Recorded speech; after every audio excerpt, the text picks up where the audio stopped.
recording. Okay, we're recording to the cloud. I think I'm going to pass the microphone to Henrietta first, just to say hello. Who's going to introduce Linda? Okay. Oh, was that what we were going to? I'll happily do it. I mean, we'll all share. It's all about sharing, all of us. Yeah. Okay. So here we are. and maybe Linda, okay, let's pass the mic on to Linda. Yeah. And thank you, Linda. Thanks for joining us. And great to be here for our third session. Thank you, and I'm so thrilled that I have been so excited all day, well, all week, whatever, because I'm so thrilled that this webinar is here to help people and the people we're talking to and the guests. And tonight we have Michael, who is absolutely, well, let me just say a little about Michael. I'll try to keep it short, because there's so much to say about Michael. Michael lives in Mount Shasta with his amazing wife, Raphael. Michael is a world-renowned spiritual teacher, healer, clairvoyant, and all-around extraordinary human being. And for over three decades, he has offered classes, seminars, sessions in spiritual guidance and self-healing at his learning center. And I was up in Mount Shasta this year, and it is, if you've never been there, it is one of the most extraordinary places on this beautiful planet. And Michael, throughout his career, he's been featured on radio, television, including CNN and NBC, and he is currently he has a new international weekly internet radio show, and it's called Living the Miracle, and it's on voiceamerica.com. That's voiceamerica.com, and you can tune in and hear him every week, Michael, correct? Yes, every Wednesday. Right. And he is a tireless teacher and healer. I think he got in at 3 a.m. That's what I understand. Yes, today. Hopefully got some sleep, and is so very kind to join us today. And Michael and Raphael, they offer seminars around the world, weekend seminars, workshops. And what I love about Michael, and what I so want to stress to all of you, is that, you know, we can get mired and wrapped in our heads in spirituality. But what is so wonderful and so precious about Michael is that we're not just talking about some spiritual concept. Michael brings us to the experience. With Michael, you experience your spirituality. You are your spirituality, and that is so incredible. And he has been such a help and a guide to me and a mentor over the years, and I am so grateful to all you have taught and all you are, Michael. So on that note, we need to start talking. But I do want to hold up his fabulous book. Here it is. You Are the Answer, and it's on the Facebook, so you don't have to write it down. Jeremy will take care of that for you, so we can get it. And very quickly, I'd like to read just a tiny little bit from that, and then we're going to start. And I have a question. Just one short paragraph from Michael's book. Within each human soul is the whole of all that is life, and its purpose is what gives meaning and therefore value to existence. We can never put a price tag or judgment on that soul, for its worth is always 100%. No soul is worth more or less than any other. It is not in accomplishing something of greatness that you gain your worth. It is in realizing the true worth within you that everything you do becomes of great value. Thank you, Michael. Thank you. So I'd like you just for a moment to speak to us a little about what that paragraph means to those of us who are of tender hearts and feel the suffering of all sentient beings and let Yes, her rip. that's the, it's across the board. I think every healer, especially this past year, since maybe about October of last year to now, it's probably been one of the most difficult times for sensitive healers, people who care deeply about others, and whether animals, nature, or human beings. And everybody's opening up, everyone's awakening to this sensitivity. It's really awareness. What we call sensitivity, or even hypersensitivity, is how aware you are. And when that sensitivity becomes a problematic to some of us, because we feel everything, and well, some of us, we see the deep suffering people are going through, even if they paint a smiley face on and dress up really nice, you can see the pain that's inside of them. Some of us can feel it. Others of us, we can hear it. And one way or the other, when we experience such tremendous suffering that even the most successful, wealthy, people who are celebrities even, they're going through that. And when you're experiencing that, and especially if you're close to that person, you care about that person, or if it's your pet. And that's the part that every single one of us is being challenged by. And the important thing to always remember is that everything is consciousness. Everything underneath it all is the same light of spirit, consciousness, which is why everything in this world, what we call physical existence, starting with our bodies and everything else in the world, the conditions in this world are total reflections. It's the world is never the cause. The cause is always within us, in our consciousness, and the consciousness that we hold within ourselves, both with awareness as well as unconsciously. There's many things we hold in our consciousness that we're unconscious about. And pain is one of those things.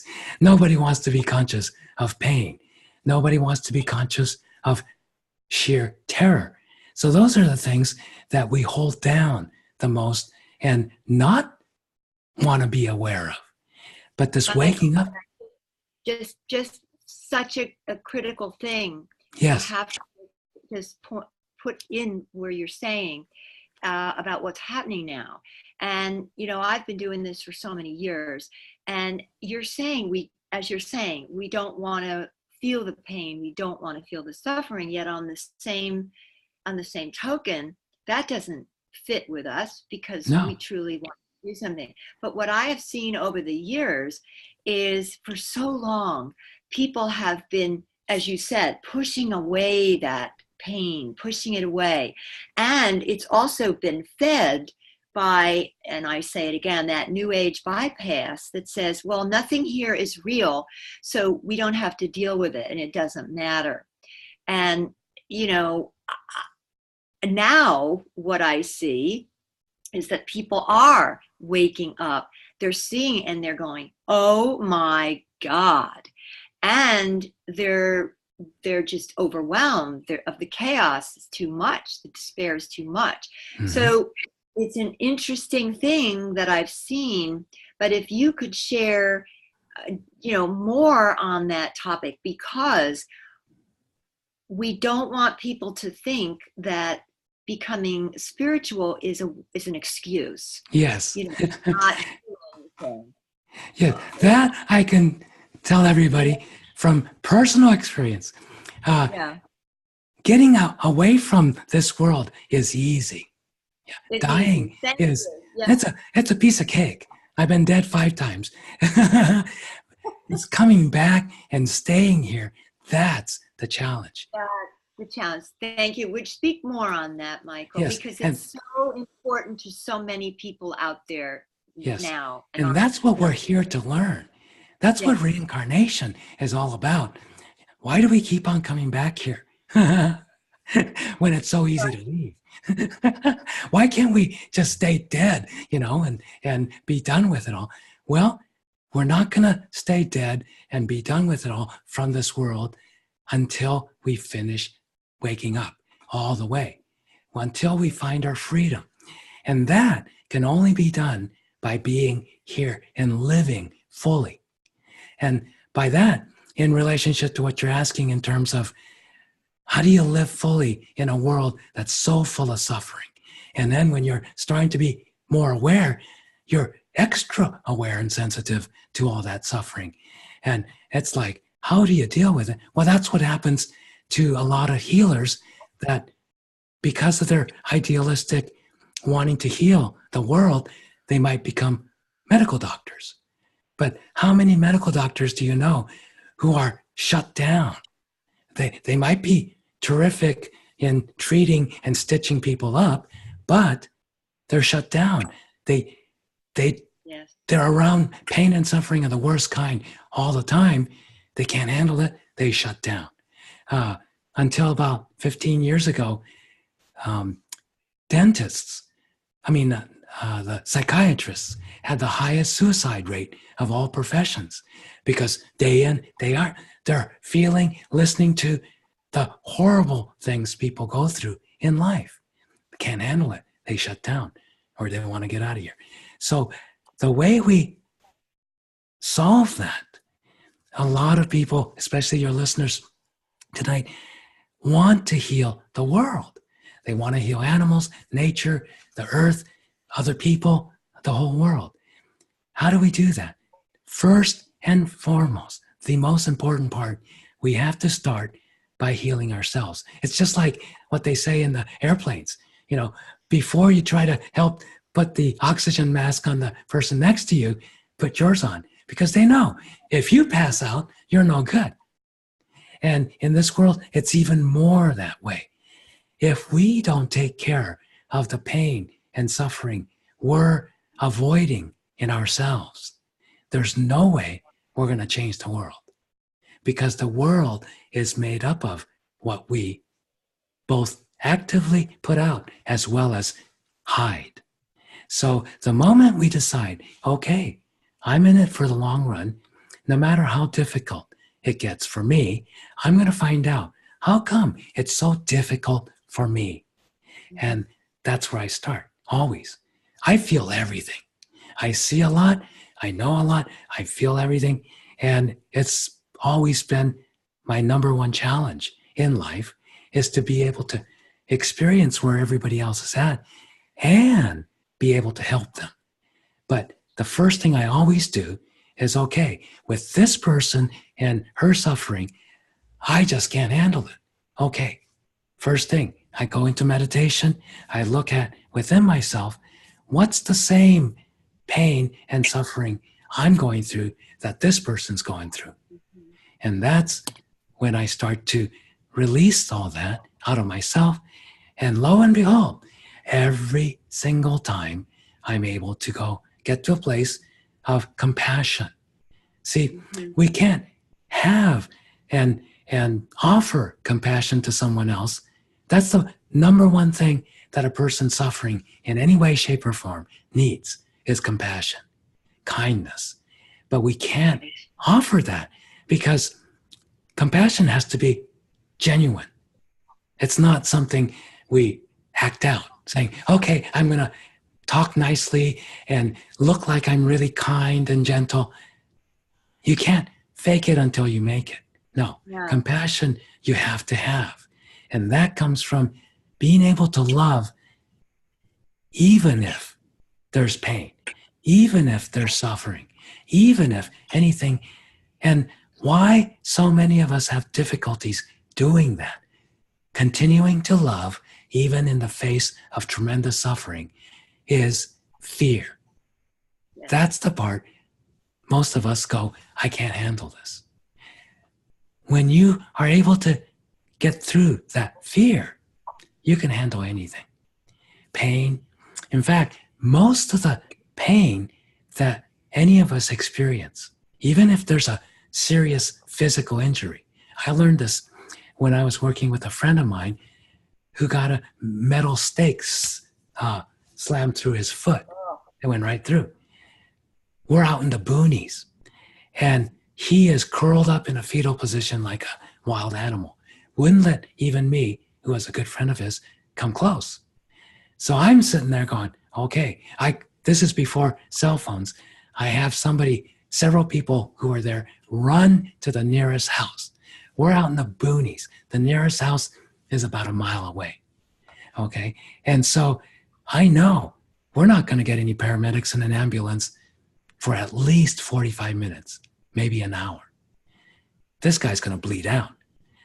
And he stepped on it with his tennis shoes on, so it goes through his shoes. I can't stop the bleeding if he'll let me come close. So I had to find a way to let him put this guard down, no matter how frightened he is, no matter how much pain he's in. And I said to myself, the only way is if I can get him to laugh a little bit. Do you know how difficult it is to get somebody in that position to laugh? So I used to be a nurse when I was a teenager for 3 years. And so I worked with a lot of doctors, and they always had this very serious look when they're looking at your clipboard with the lab results, and they have to give you a bad, prognosis. So I act that part, and I go, hey, to my friend, I said, remember, I used to be a nurse. I know how to handle these things. And I got good news and bad news. And I said, you want the good news first? And he finally consented to even listening. And so I got his attention. I said, the good news is there's no brain damage. And he started laughing because it's in his foot, right? So I said, there's no brain damage. And he starts laughing a little bit and then gets really angry. He starts yelling at me saying, that's just it. I'm so stupid. I have brain damage, because he was a professional carpenter, construction worker. He knew better than to slam down on the metal post stake with just rubber shoes on. And so he was so angry, but he let out his anger. And then after that, I said, you got to let me help you. And he finally said, okay. And I was able to take the thing out, give him a tourniquet long enough for the paramedics to get there. And he told me by the time he was laughing with the paramedics on the ambulance ride to the hospital, because he said 85% of his pain was gone when I made him laugh. He said he realized 85% of the excruciating pain was fear and anger. He was so angry at himself. He was so scared he was going to lose his foot or his life. And once he laughed, he let that go, and he realized the 15% pain left over was manageable. So he was fine. So, there is perception. The perception of that is everything. The miracles happen when we change our perception. Exactly. Right? And I think that this is such it's such an issue with people, animal activists, how charging out there, motivated more by anger and fear than the power of their inner knowing. Yes. The power that resonates from understanding their spiritual power. And, I think it was His Holiness, the Dalai Lama, who said, you can have a plan to save the world, but it will only work if you meditate. Exactly. Right? Because if we don't heal ourselves inside, nothing's going to work. And just like what you're saying in terms of sometimes, yes, sometimes we do need courageous activists to strap themselves on a tree and say, okay, confront the bulldozers and the big corporations and say, okay, over my dead body, you're going to do this. That makes people stop for a minute, even the worst villains. But Right. the rest of us, we do need to realize what makes us want to fight, even for a, quote, good cause. Save the animals, save the whales, to see all that horrific stuff going on. But that urge to fight, that always comes from fear. Right. Not somebody else's, but our own fear. And what is it that we're so terribly afraid of inside of ourselves?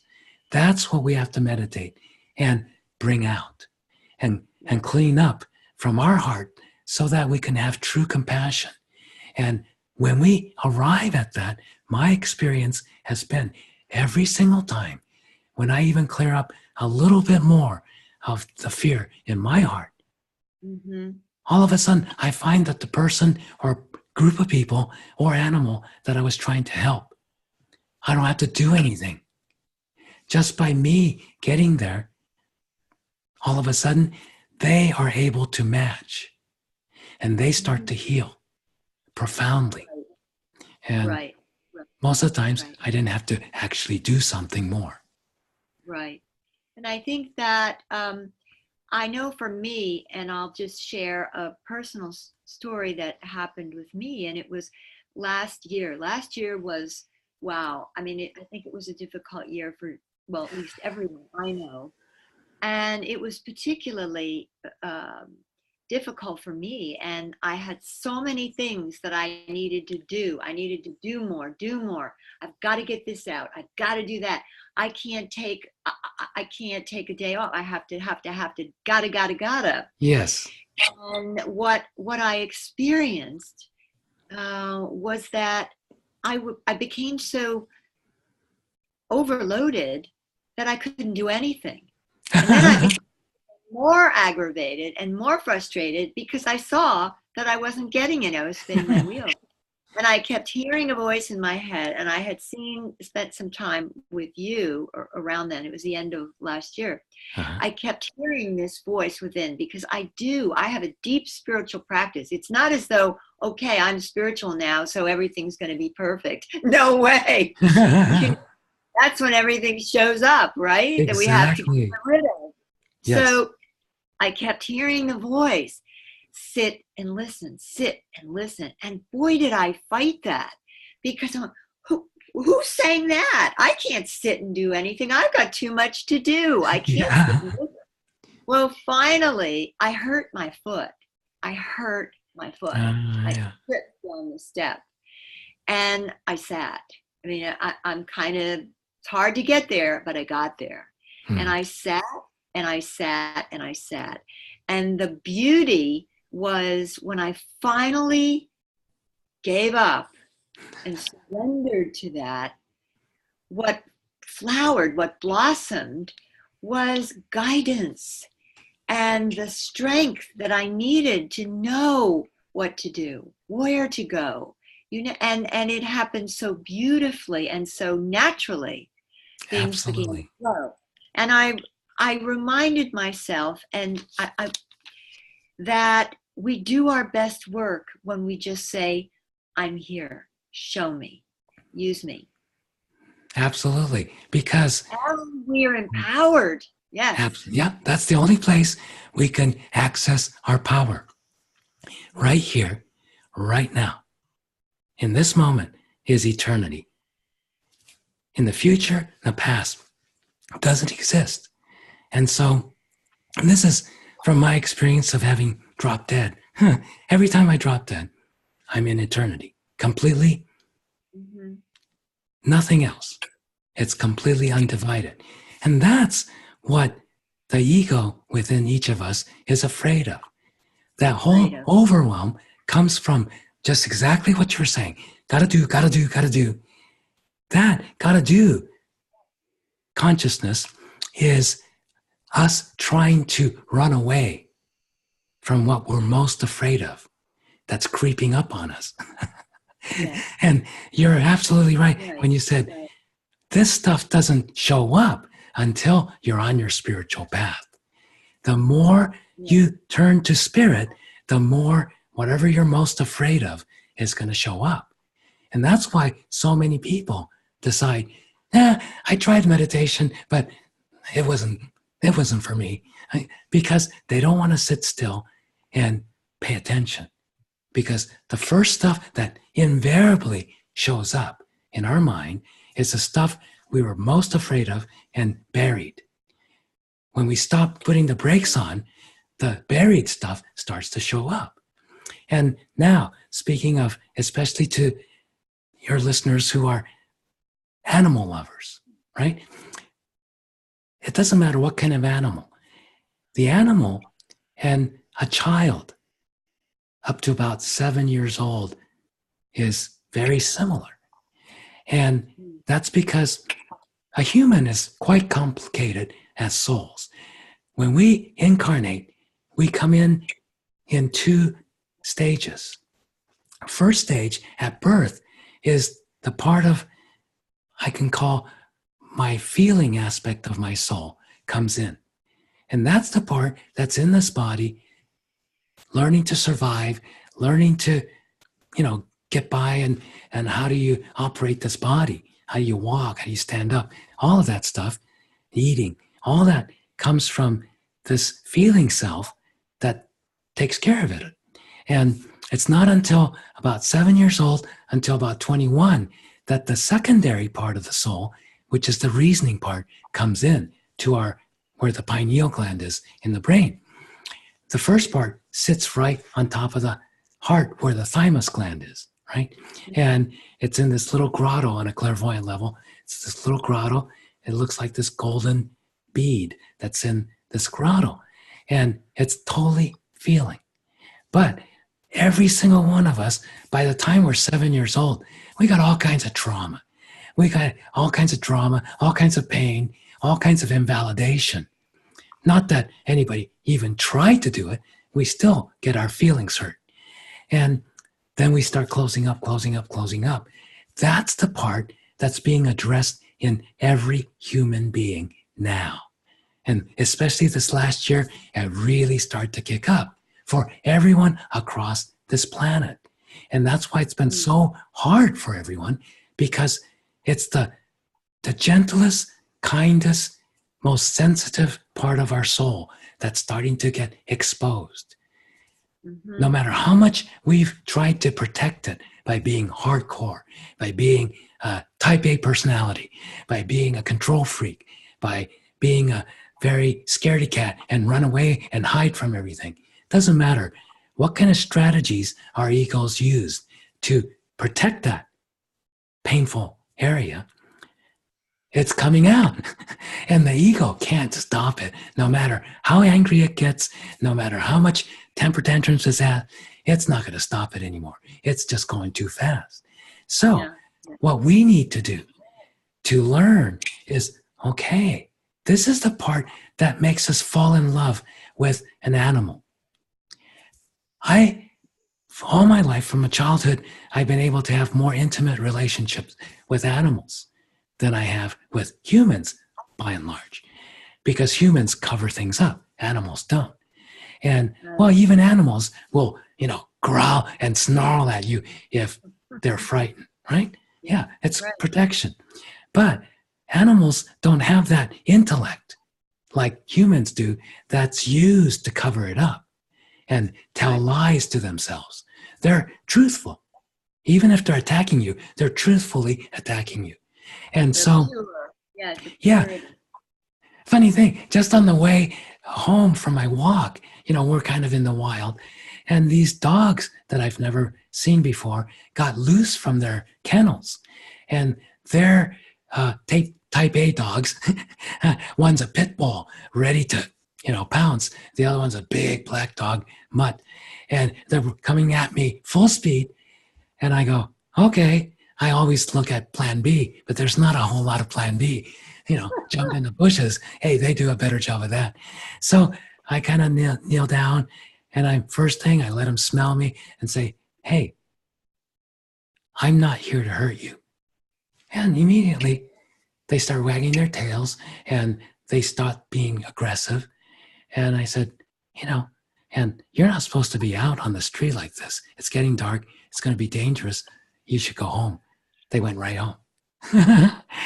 They know because they look They at know. you and they know, okay, even if initially I'm a little frightened because it was such a surprise attack, but Right. then I'm grounding myself and, okay, to overcome fear, Yeah. there's only one way. You can't get rid of fear. That's why most people, when they experience fear, they try to get rid of it. Right. It gets worse. Or you get numb. You get frozen. The only way to overcome fear is to be in the antidote, which is love. Yeah. Yeah. Yeah. You know, Michael, a lot of times the people that I've seen, particularly now, and there's a woman that I know is going through this right now. She said, I can't do the spiritual thing now. This is wasting time. We should be out in the streets. If we're thinking about it and we're hurting and we forget that. We just have to be out doing. And she's afraid of facing. So she's not trying to escape, yet she is by not sitting with the pain. You know I've been through this, that we would call it that dark night of the soul. We have Yes. to be willing to show up for that dark night. And I was at the point once when I said, man, I was screaming. I was mad. I said, I've just had enough. I am getting rid of what this deep thing that I'm holding on to. It's got to go. And it just pulled me just slightly more deeply into my spiritual journey, into the place where I could show up as my best self. And I think that's what this time is calling for all of us to do. Yes. It's not to run away. It's not to deny. It's to show up as our best selves so that we can. Which is always the most loving self. Right? And that's why loving self. Yeah, that's why our dog friends and family and cats and all these furry creatures and birds and everyone else so important to humanity now because they don't know anything but unconditional love.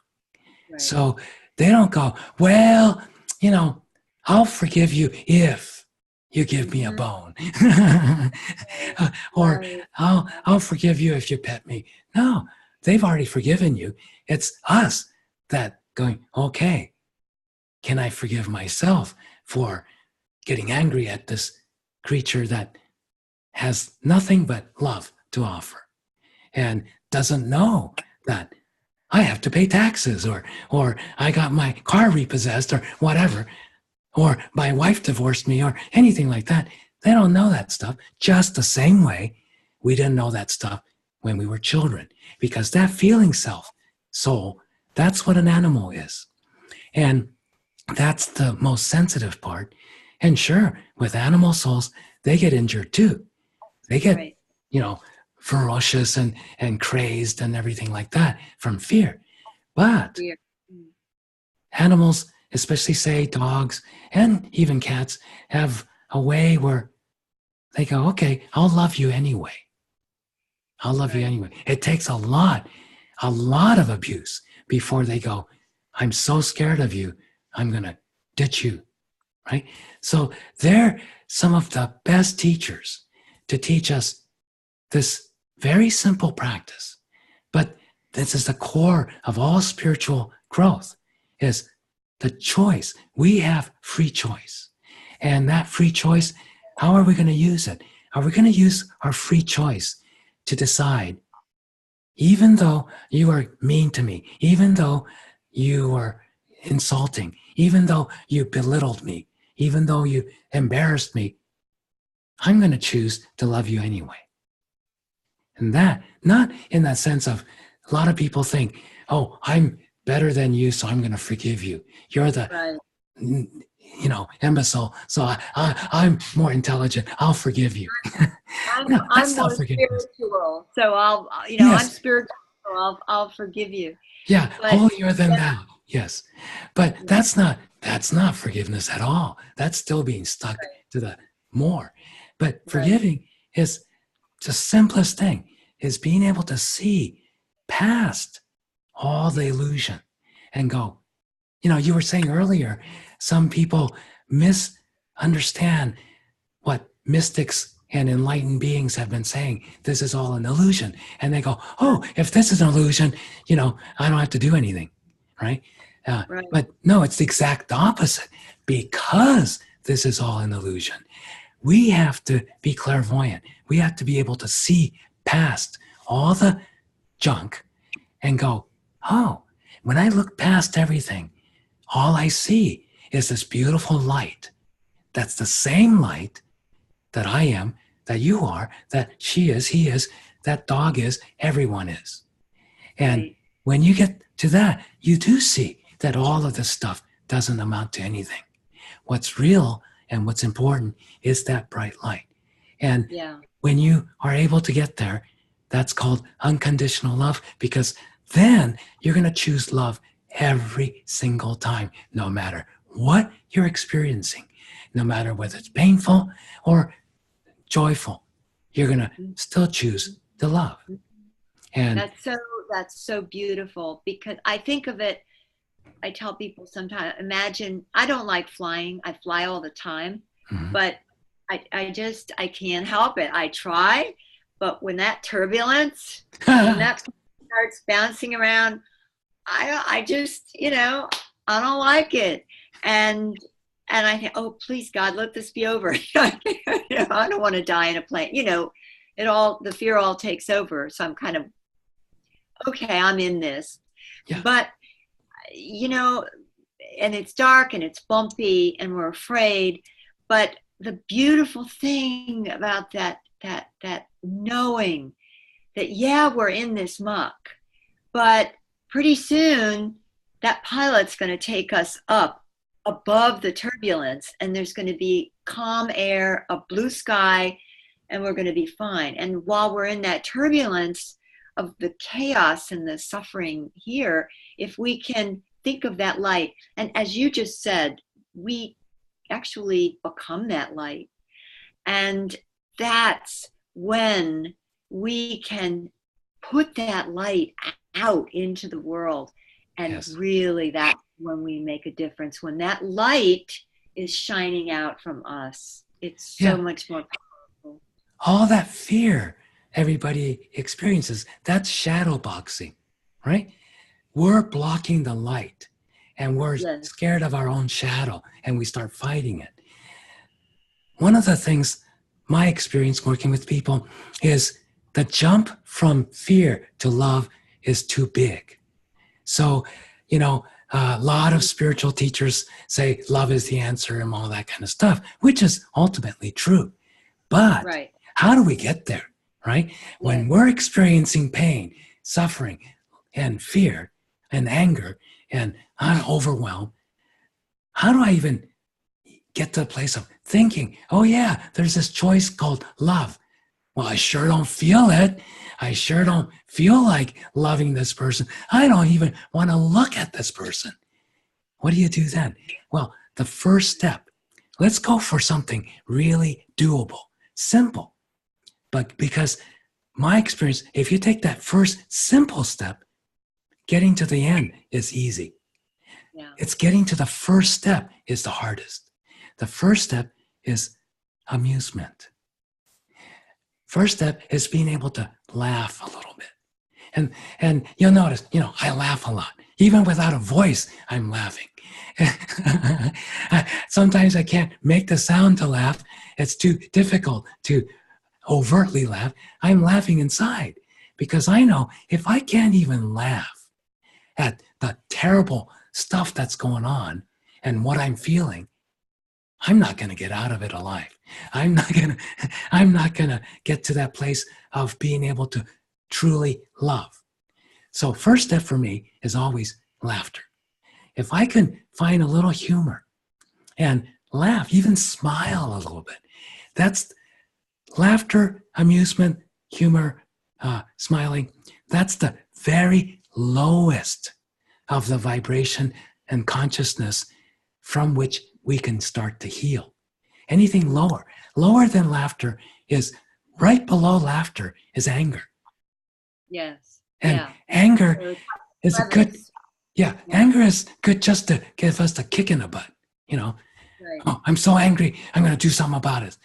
But don't stay there. That's the killer if you stay in anger. If you use anger to get yourself off of the couch, get yourself out of, I'm so depressed, I can't do anything, and get angry enough to stand up and go outside, I'm going to go take a walk. Then you have to let go of the anger. And you're so close. If you're in anger, you're just one step away from laughter. That's why when two friends that were fighting in anger, one of them pops out, they start laughing, and then the other one starts laughing. Then the whole healing starts to happen. So what's the first step in being able to start laughing? It's not laughing because you enjoy the abuse, you enjoy the suffering so much, or you enjoy seeing people being violent or wars being, waged from one group of people to another. No, that's not, we'll never enjoy that. It's not trying to enjoy what's going on in the world that's making us so upset. No, it's remembering, yes, the world has gone insane. These people are going insane. These people are doing horrific stuff. Even so, that doesn't mean I have to hate myself. That doesn't mean I have to be miserable because these people are trying to make everybody as miserable as they are. You know that saying, misery loves company? That's not true. Misery doesn't love anything. Misery cannot love. That's why it's miserable. So misery wants everybody to be just as miserable as they are. And so that's what's going on. And if you really want to change that, anybody who really wants to change that out there, please don't join the misery and be upset and unhappy yourself. If you want to eliminate that misery in humanity and in animals and everything, first, you got to look at yourself and go, look at how miserable I am looking at all this stuff, hearing the news, seeing what's going on in the world. Look at how much I'm pumped up to make myself even more miserable. Just like Linda, you said earlier, when you were in that gotta do, and then you notice you're doing less than ever because you got to do so much, and you get more if you jump into that. It's a vicious circle. You're going down, right? And that's why so many people are going down. But don't go down. If you find yourself going down with that, pop yourself out saying, oh, yeah, do I want to be miserable? Of course not. I don't want to suffer 1 second more. That's always my first course is, Michael, how much longer would you like to be upset and suffer? As soon as I ask myself that, I can smile because I go, not a second longer. I may still be feeling all this pain or whatever, but I've already made my decision. No more suffering. Not for me first. I have to become the observer. You know what's so beautiful about that is you step a little bit outside of it and you don't make the pain who you are. That's right. Yeah. The pain is not the story of your life. Absolutely. You remove from it to be an observer, and that's what makes the difference. This is what's happening, but it's not who I am, because if I think that's who I am, I can't do anything. I'm not good to anybody. Yeah. I can't difference if I'm just part of the pain. Absolutely. And it's called going into sympathy. Oh, these poor people, these poor animals. You're feeding the pain. People don't realize being sympathetic. They think, it's a good thing. I'm supporting you. No, compassion supports people. Compassion is being kind and loving. And you have to experience that kindness and lovingness yourself. You can't just say all the nice things and pretend you're compassionate. You have to experience that yourself. Being in sympathy means, joining the pity party, going, oh, you poor thing, and adding your pain and your avoidance, your fear and avoidance of that pain to where other people already are. And all you have to do is, anytime somebody try to be sympathetic to me, it's like, please, I've already got enough pain. When somebody says, oh, you poor thing, they don't have a clue what I'm going through, and they're putting more of their poor thing, sympathy, all that stuff, dragging me further down in the black hole instead of helping me come out. But if somebody comes to my true friends, they know if I'm in pain, if I'm suffering, and they see that, they'll come and they'll make light of it. They'll go, hey, Michael, don't be don't go down that road. And what do you do if somebody else, you saw somebody in that position? That pops me right out. Go, thanks. Right. Yeah, no sympathy. But it's not cruelty. It's not abuse.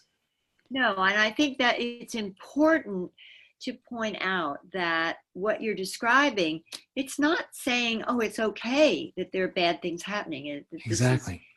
Making light of it. Absolutely not. As a matter of fact, it's completely the opposite. Yep. But you said just a minute ago that we have to experience it. And, compassion, love extended outward. That is true. It's not the sympathy we need to extend outward. It's the compassion, which is love, and that is the power and healing. So my whole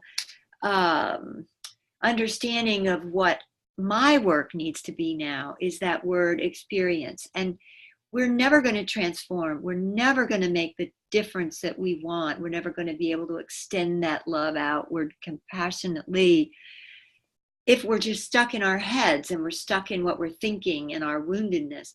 So we've got to actually experience, because then we become what we want to give. And I think that why it's so important with animals and with nature is because we move from just theory and in our minds into experience. So can you, and you embody, let's get out of the idea, let's actually have the experience. So, yeah. And then if you're experiencing it, you're coming from a place of compassion, and you want to go march to the streets of, Washington, D.C., the White House, everything. That's terrific. See, that unites people. But if you're angry, you're scared, you're desperate, don't go. But if you can go and join the march and protest, or chain yourself to a tree, but you are experiencing total compassion for whatever the cause is, and for the people who are suffering, by all means, do it. It's then whatever you do is going to work. Whatever you do, it's going to happen. It's going to work. And so the first step, I was talking about laughter, but even more first, before that, you have to get grounded.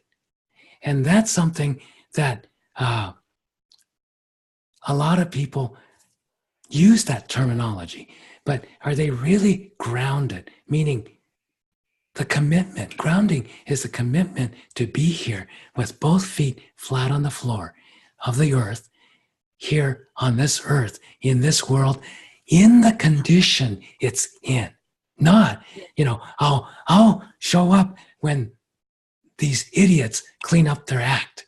No, No, Yeah. I'll show up after we win. No, it's you have to show up first, and then the change can happen for the better. Yeah. That's so Because beautiful.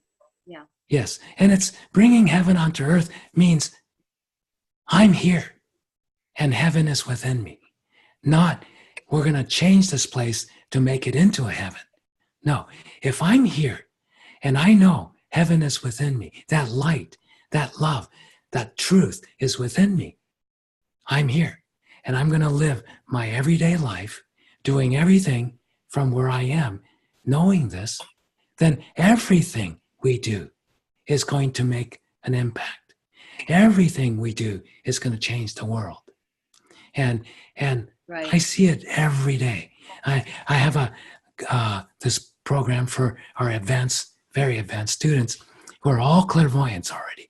They're all teachers mostly. They're all healers, and we get together and we have this thing that helps them develop their clairvoyant abilities as readers and healers and teachers. But I call it living the miracle, one reading and healing at a time. And the miracles that happen in this group is phenomenal. Every single time is a miracle. And nobody's working hard for that. Yeah. Their hard work is committing to living that way every day. Yeah. But That's the hard part. That's willingness. That's Yeah. it. I'm showing up. Yeah. yes, if you're willing, the rest is a piece of cake, right? Yeah. The rest is just showing up and doing it over and over and over. Whether you have good results one day, lousy results the next day, doesn't matter. Don't get hung up on that. It's just the consistency of showing up, being willing to do what's necessary to get to that place of choice, to be able to choose. Yes, I'm going to choose love. And that's the most difficult thing that any human being can do, take on, is to choose to love life at every moment, every step of the way. Because everything is going to happen that's going to make you angry, that's going to make you sad, that's going to make you upset and say, I want to throw the towel in. Don't Right. go there. It's just one foot in front of the other. Oh, yeah, I have this free choice. And the great thing, the other thing is to restore yourself to the imagination that you had as a child, and then go even further than that.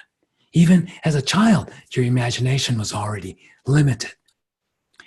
But imagination is one thing every single one of us has that's absolutely unlimited. The only way we could limit our imagination is by imagining a limit. So Yeah. most people use their imagination incorrectly. They keep on imagining limits instead of imagining going beyond the limits. And let's imagine something fundamentally new, fundamentally that's outside the box. Right. Painting, drawing outside the box means being able to break through the barriers in using your imagination, just because everybody told you when you're speaking with spirit, when you're speaking with the soul of an animal, when you're a little kid, and you're directly speaking, and the adults come and says, oh, that's just your imagination. Dogs don't talk, cats don't talk, and trees don't talk.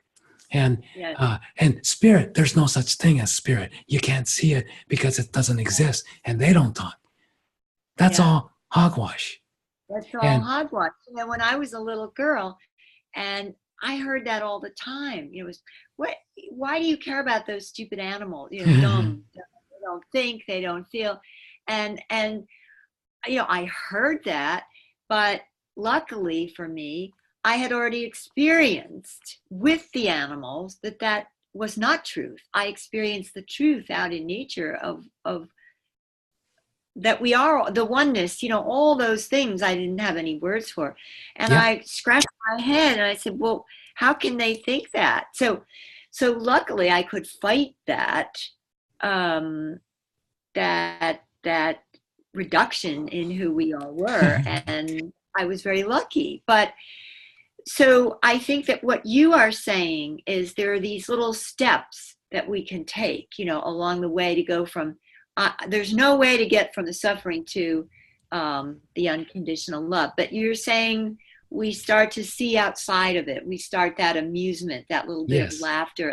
Would you like me to walk people through a short little meditation? And then a willingness, and then a childlike. So yeah, that's where I was going with this. If you could just offer everyone a little, quote, experience. Yeah.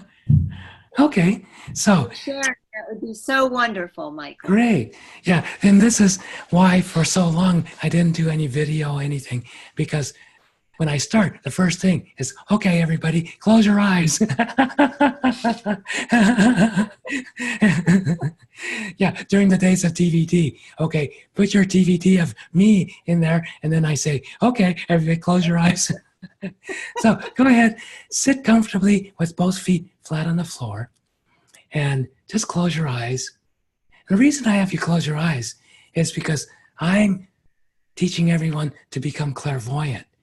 And to be clairvoyant, you see with your third eye, with your eye of spirit. So you have to learn first to not try to use your physical eyes to look with. But we do that day in and day out all the time. We're constantly using our physical eyes to see with. So that's a hard habit for most people to break. So I start off, everybody, by having you close your eyes. And just tell your eyes, okay, eyes, you get to relax. You don't have to look. You don't have to see. You just get to relax, rest for a few minutes.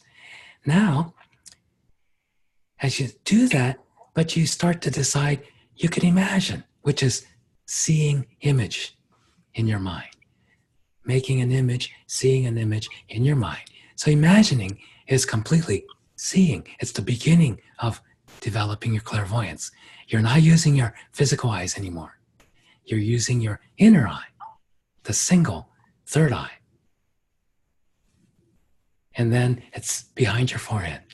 And so you'll notice your center of awareness is shifting from behind your eyes, using your physical eyes, to this place behind, kind of in the center of your head. So just imagine yourself being fully aware as the spirit that you are, aware as light, aware as awareness in the center of your head. Okay, then notice there's a slight shift. The first thing I'd like you to imagine is sitting on a giant tree trunk. So it's smooth and flat and comfortable on top. When you imagine, you had total freedom to imagine anything. So you could imagine a tree trunk being way more comfortable than the most comfortable seat you ever sat on. It's just like sitting on air, but it's big, nice big, giant, like a redwood tree. And it goes all the way down, 3,600 and some miles to the center of the earth. So it's very, very long tree. It goes all the way in, anchored into the center of the earth. Just imagine that. And if you have any difficulty, just keep on reminding yourself, oh, you could imagine anything. It's just imagination. You're imagining an image of a tree. You're sitting on it. And imagine also that this tree serves as your grounding cord. It's connecting your body to the center of the earth. And more specifically, imagine the top of the tree trunk you're sitting on going inside your body a little bit to about 2/3 of an inch above the tip of your tailbone. So just kind of notice where the tip of your tailbone is, and about 2/3 of an inch, 3/4 of an inch above there is your first chakra. It's the energy center that deals with beingness on the spirit end and survival, bodily survival on the physical end. All levels of it has something to do with the idea of self-preservation. Being what you are. Okay? So connect the top of the tree trunk to this first chakra energy center that you could imagine, if you don't see it right away, imagine as a disc of light about inch in a diameter or so. And give yourselves a deep breath and let go. And just imagine this tree trunk. You don't have to do a thing. This tree trunk is grounding you.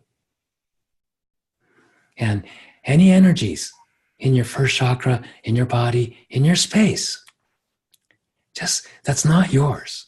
You can't solve other people's problems. You can't fix somebody else's energy by bringing it into you. No, that doesn't work. So when you just decide to let go, just let everything be. Don't be afraid that it's going to get worse. No, if you just let everything be as it is, then you're letting go of all the energies you really can't do anything about. That's not yours.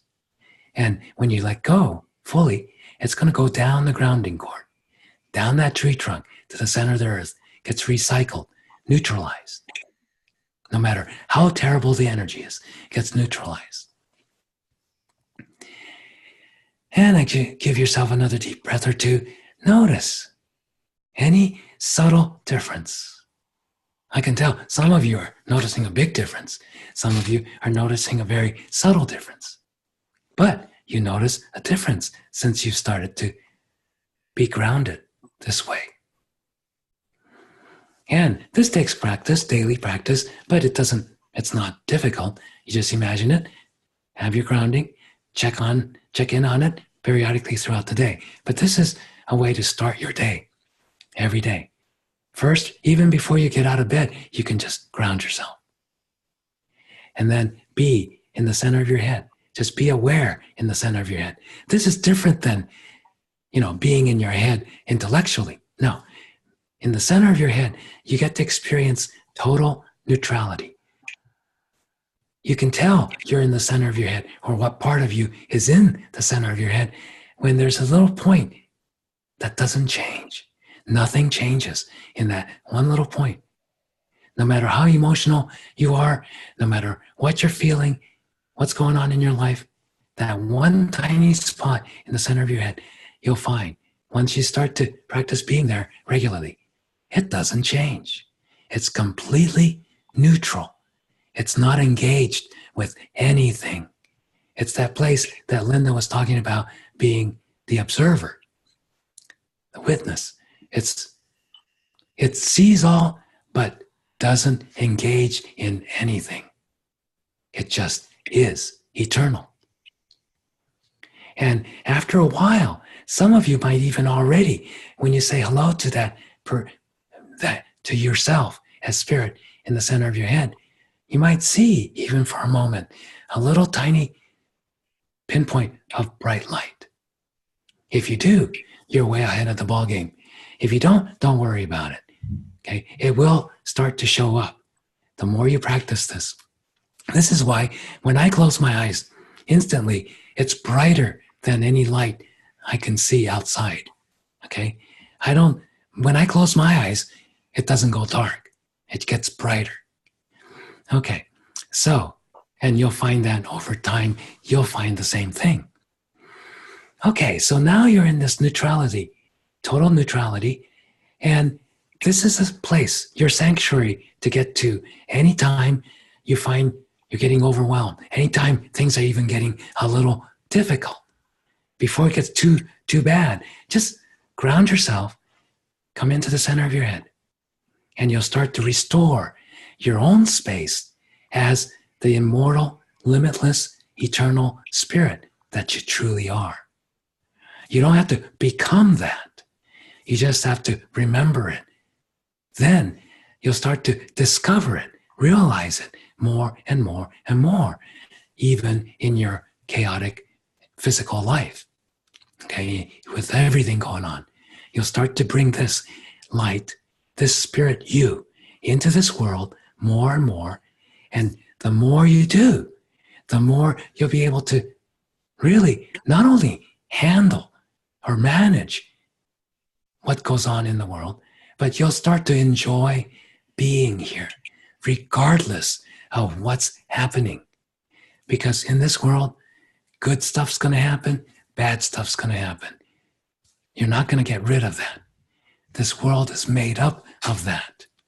But the more people start to be able to go through the highs and the lows of life experience here, awake, neutral, and from a place of kindness, compassion, all that stuff you worry about, the doubts, the fears, they disappear more and more, right? And when it comes up, then you just approach it with this neutrality and grounding.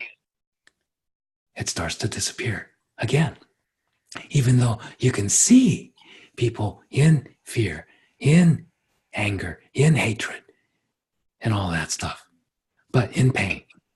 Now you're able to be the light of the world and start to help them move out of that pain and suffering. And generally, it's not going to be instant overnight, although I've experienced that many, many times too. One hello, a shake of a hand, boom, even their cancer is gone. It could be that quick, but don't expect that. You know, it's just happens when that person's at the right place, the right time, boom, you're the one who gets to give them that one last push, and then everything falls into place. But they did all the work ahead of time. If a person's just beginning, it's going to take a while for them to learn this. Now, notice how much more neutral you are to everything. And once you start to find neutrality, commit to yourself to be neutral to everything, then decide you can be a little amused, smile, right? Physically smile. It's easier to smile, less physical effort to smile than to frown. Anatomists say you use less muscles to smile than you do to frown. So save energy. And so as you don't have to have a reason to laugh.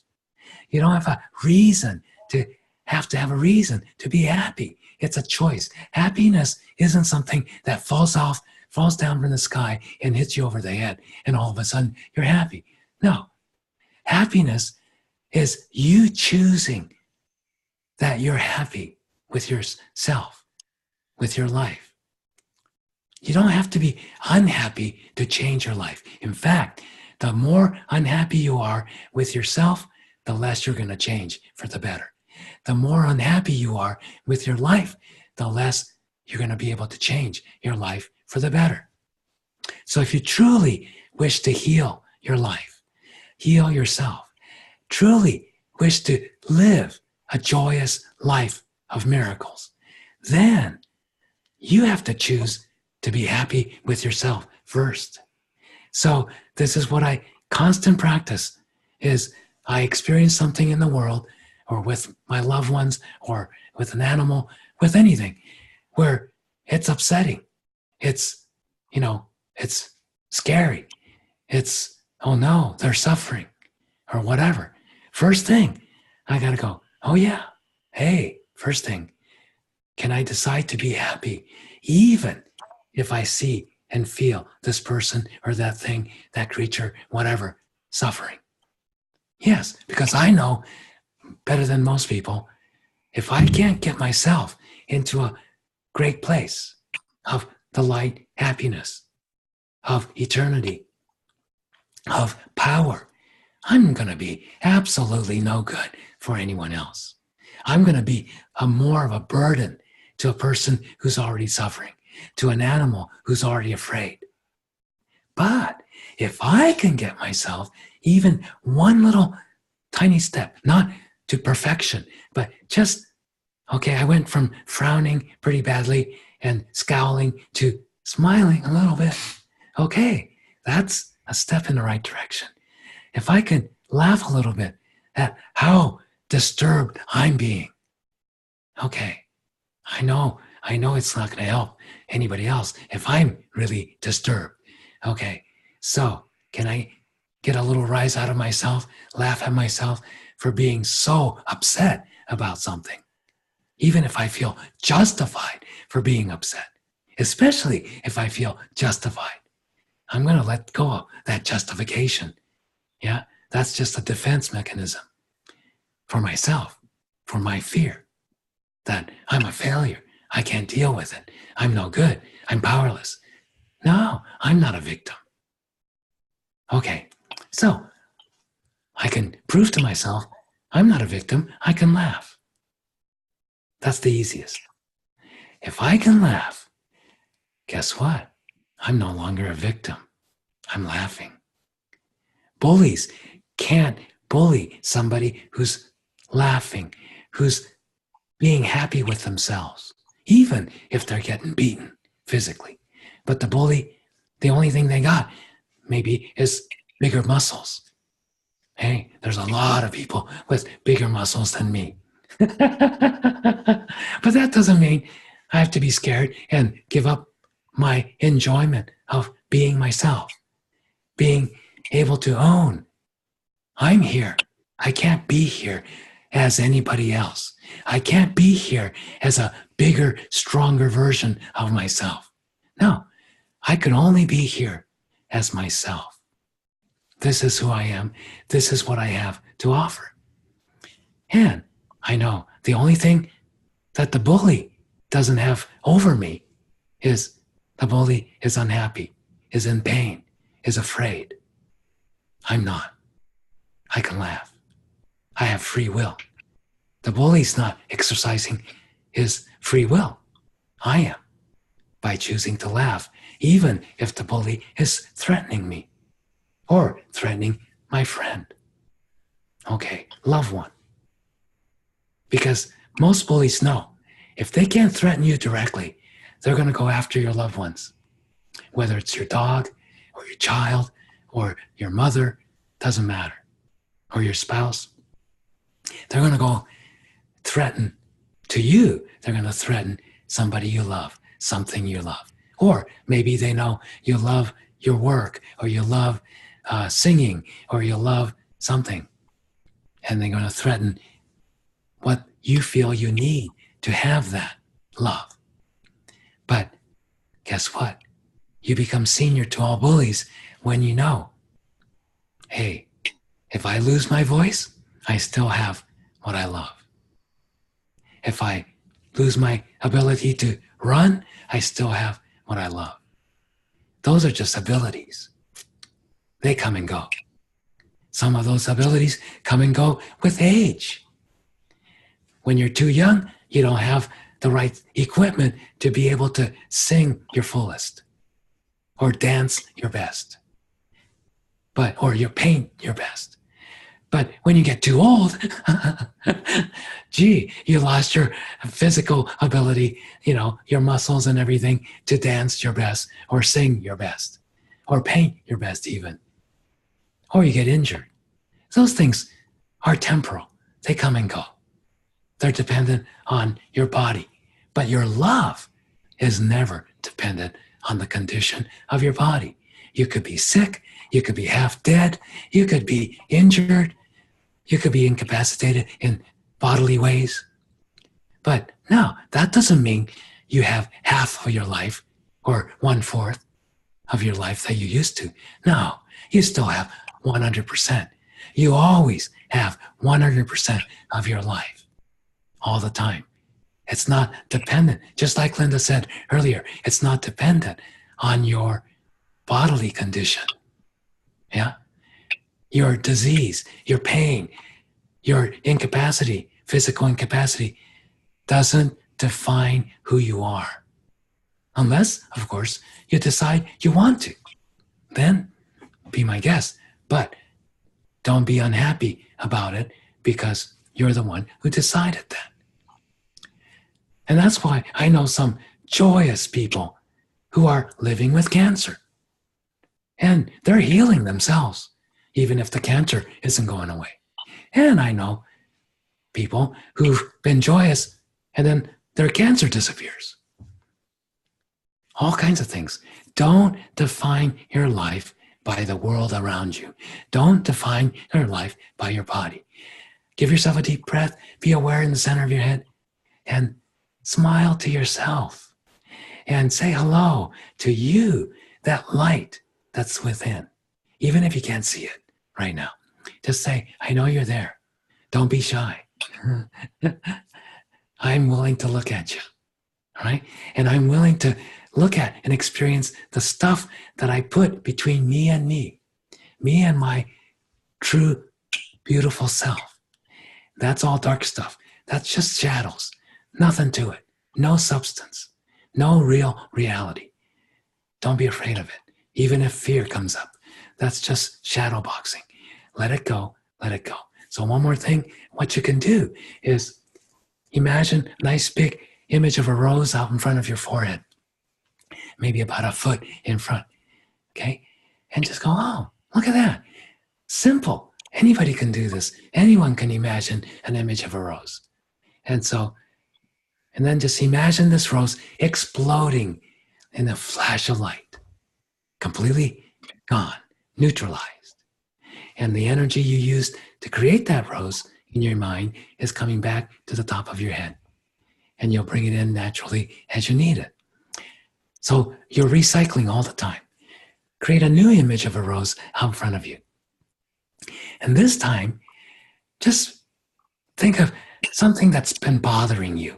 A person, a situation, whatever, right? And something that's you've been upset about, bothering you, something that's been making it harder for you to enjoy life, be happy. So imagine that person or thing, situation. Remember, everything, a person, a situation, a thing, is all energy. That's all it is. Different kinds of energy, but it's just energy. So think of it now, everything's energy. And just put the energy of the situation, thing, person, whatever has been bothering you. You've been worried about. Okay? And just put it inside that rose. Just let it go to the rose. The rose is like a limousine service, for the VIP. You're giving the stuff you don't want to hold on and fester inside your mind. You're going to give it a different space to go to. A place where you don't have to worry about it. Because worrying about it isn't going to help. So put it all in that rose, stuff it in. And then, now imagine the whole thing, the rose with the stuff, all the energy that's been bothering you about this thing. And imagine it exploding into a flash of light. Give yourself a deep breath. Notice the change. Notice the difference, even if it's pretty subtle.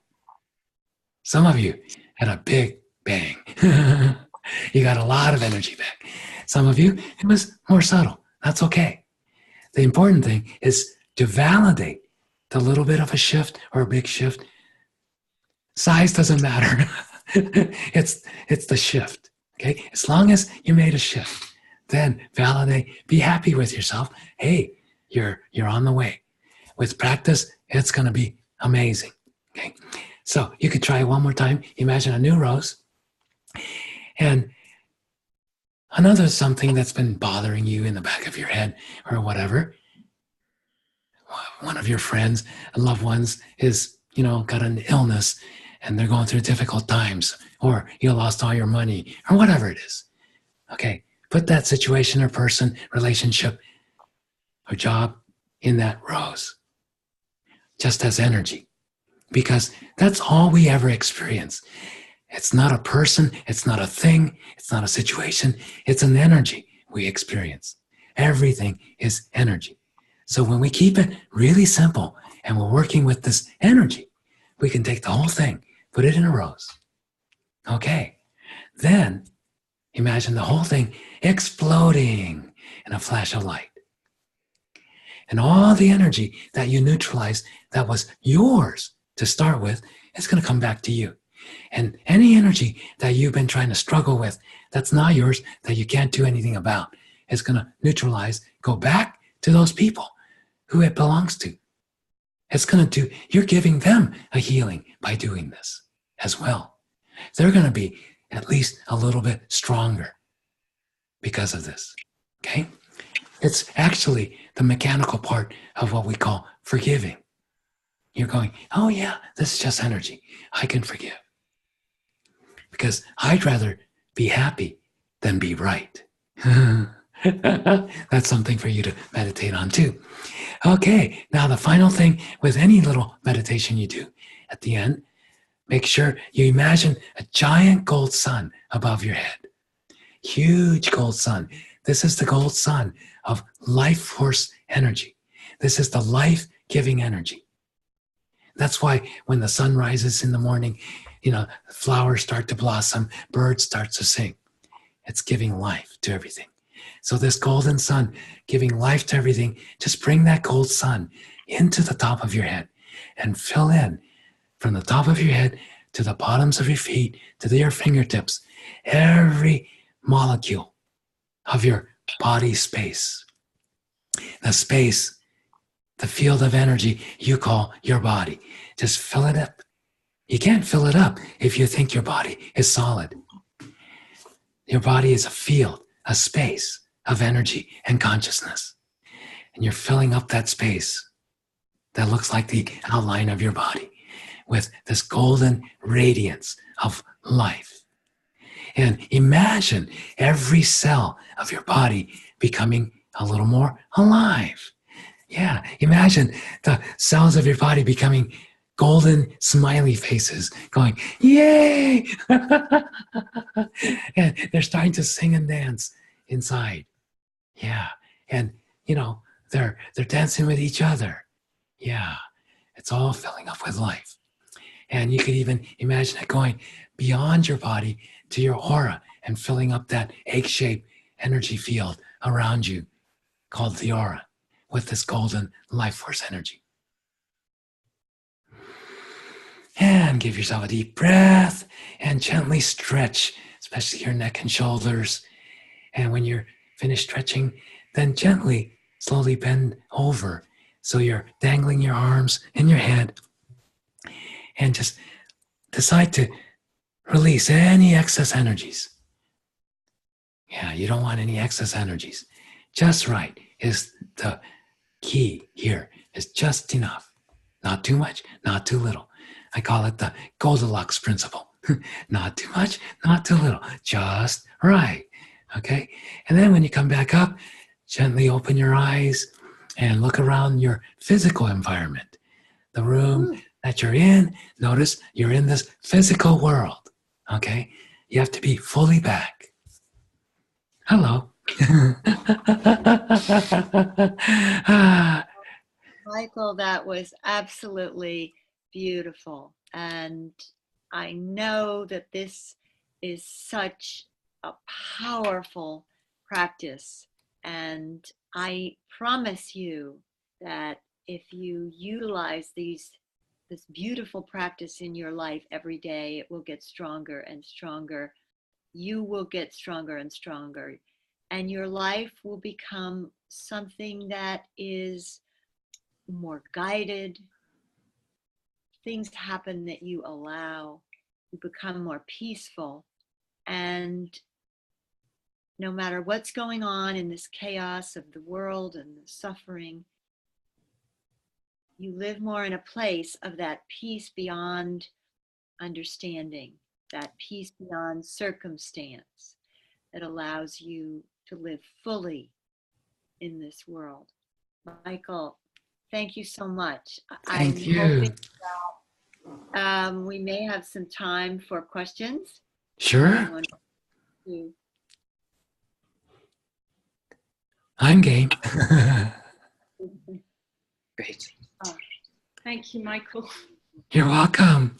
Amazing. Wow. What can we say? That's a meditation to be practicing. Yay. Yeah, it's fantastic. I just want to, I've got this really bad injury at the moment. It's like a lot of physical pain, but it's sort of like it dissipates when it dissipate through your joy. It can. Yes. I think Yes. it's connected to holding on to something. Yeah. Yes. And a lot of that in your injury is resistance and a lot of other people's energies. Yes. Oh, Yeah. yes. It You is. tend to take responsibility for other people. You carry it on your shoulder a lot. No kidding. Stop that right now. So Jeremy, what's the score? What do we have time for some questions? Sure. I got time. You've got some time? Great. Just Yes. because I'm sure people want to, you covered so much, right, Jeremy? Linda, he covered so much ground about being here now in the world as it is in this moment and how to do that. And it's like, wow, that seems possible. Who knew? Yes. In fact, that's the only thing we can do. Yes. You're right. I loved what you said about, it's so easy to escape. It's much easier to get out of the world than it is to be in it. Yes. So that was really useful. For sure. Thank you, Michael. And I just want to invite anybody who would have any questions or comments or feedback, your experiences. Now is a good time to share them with us. We've got a few minutes. So the chat box is open. Let me take a look and see if there was any comments as we went along. There was that one, Jeremy, from Deborah. Can you see right at the end? Yeah. That was a really good question. So, yes. So this is from Deborah. And Deborah was asking, how can you laugh when you see animals hurt, abused, and murdered? Yes. I experience that every single day. Not just animals, but people.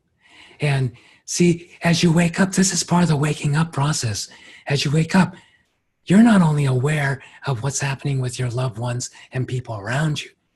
I don't have to turn on the internet and watch, videos of animals being caged and electrocuted and sliced and diced and all kinds of things to experience the kind of fear and pain and,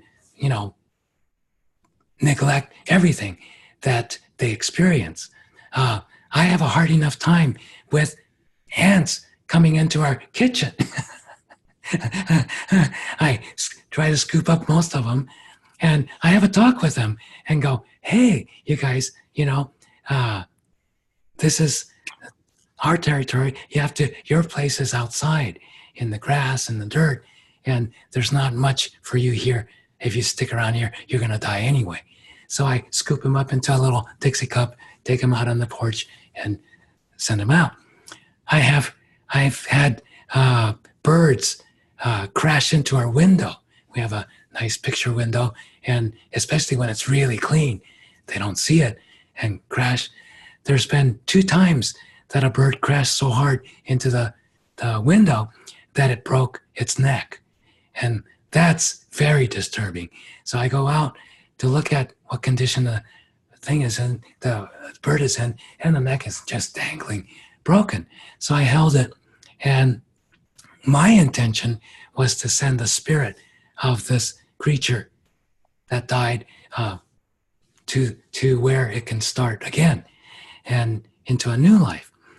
But as I was holding it in my hands in prayer and healing, and I thought I was helping it get free as spirit and join the pool of that particular bird spirit. In the wild, animals, why that idea that animals don't have souls came from some religious background is I can see where the person who originally said that was coming from, because they were making a differentiation between individualized soul, like a human soul that reincarnates lifetime to lifetime. Animals in the wild, they have souls, but they don't reincarnate as the same soul. They go back, when they die, they go back into the group soul of fox or wolves or elephants or whatever. they don't come back with the memory of, oh, I was this particular animal last lifetime, and I'm still the same soul in this new body, like humans can start to have when they're progressed enough. But animals in the wild, they just go back to the soup of that soul group, and then part of that incarnates into another body, doesn't have the specific memory of being a particular soul. But they have the shared collective memory of the whole group soul. That's why they evolve on the instinctual level. They're born and they know how to survive. A lot of things they don't have to be taught, like humans have to be taught. So anyway, that's one thing in the group soul of a bird. And so I'm holding this, and next thing, I feel something. And I open my palms, and the bird, it was like a absolute miracle. The spine straightens out, the head pops up, and it was like seeing one of those animation, in movies, special effects. And then the bird looks at me and basically says, "Thank you," flies off. Not as spirit, but as a full-fledged bird. Happened twice in front of our window. And so that's when you're not afraid of death. That's when you're not, in sympathy. Oh, I felt for that bird.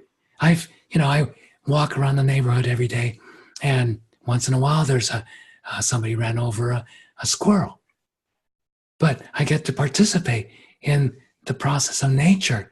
If I hang around there long enough and stay grounded, neutral, one of the big ravens or vultures will come down and start eating the body of that squirrel. In the meantime, I help that spirit of the squirrel transcend and go back to the spirit pool of squirrel. So we do that in celebration of life, not in depression, not in disillusionment, not in fear and anger and all of those things. So to do that, I have to first get myself not to be upset. And it's not by suppressing my upset. It's by, okay, I'm upset and I'm sad. I'm hurt for this creature. But this is how I'm going to heal myself, by helping this creature take its next step. And when I do that, everyone's happy. And I know this from human experience of when I was a kid, I was taken to a funeral of people I didn't even know. But I was always in wonderment. Why is everybody, I saw the people at the funeral mostly angry, afraid, and sad. Crying, angry, and afraid. But the person that they're there to memorialize, to celebrate, they were always happy. They're always laughing in spirit. They're always going, yay, I'm done. And everybody else is going, oh no, this is terrible, terrible, terrible. And everybody walks up to their loved ones and saying, I'm so sorry. I'm sorry for your loss. I understand that. Many people need that just to feel okay. But the truth of the matter is, if you keep on being sorry for somebody's loss, you're just making their loss bigger. But if you're able to get to a place, and I don't do this in funerals because I know most people will not be able to have this. All right. So I wait until it's the right opportunity. I think in our talk, Linda was saying, people who just go charging off to fight the good battle to save the animals. Well, it all depends on where the human soul is. If you're in 3rd grade, you might have to go there and fight the good fight to learn your lessons, to get to the place where a soul who's in college is, that says, okay, let's drop this whole thing. Let's get past the entire thing and be and live in joy. Be and give and share in all of this love that we know to be true. But to get to that point, the soul has to be prepared. They've had to learn ABCs and what's 1 + 1 = 2 long before they get to that place where they can say, oh yeah, let's just be here now in the present and be in this love, in this light that we know we are, and live that way every day. That takes a good amount of spiritual growth for a soul to get there. So I never step in and tell somebody who's signing up for war, signing up for fighting in the military. I know a lot of people in the military who I respect hugely because where they are doing this out of love. They are doing this to help the people they love, the country they love, in the best way they know how at this time. And I'm not about to step on that. I'm in no place to step on that. But little by little, some of these people I've been able to teach. And it's great. A few years back, I was giving a free talk in a book signing at a Barnes & Noble when my book was more freshly out. And way in the back, it was standing room only, way in the back, I see this full bird, full colonel in the army, in dress uniform, standing at attention at the back wall of the Barnes & Noble, listening to every word I was saying. And I thought, well, that's unusual, right? I've had people in the military, but they don't come dressed in their full dress uniform and stand at attention, especially if you're a full colonel. So afterwards, I got to meet him, and I was really impressed that he was there, and I was happy to see him. And I could see how bright of a soul he was. And he said, I really needed to come and listen to you because I studied with one of your students for years. And now I am able to, I had to work out that dichotomy in my mind of once I learn this and I start to recognize who I am. He said, the first reaction, I have to quit the army. I thought I was going to be a career army officer. I have to quit. I have to walk away from this war machine. And then he realized, no,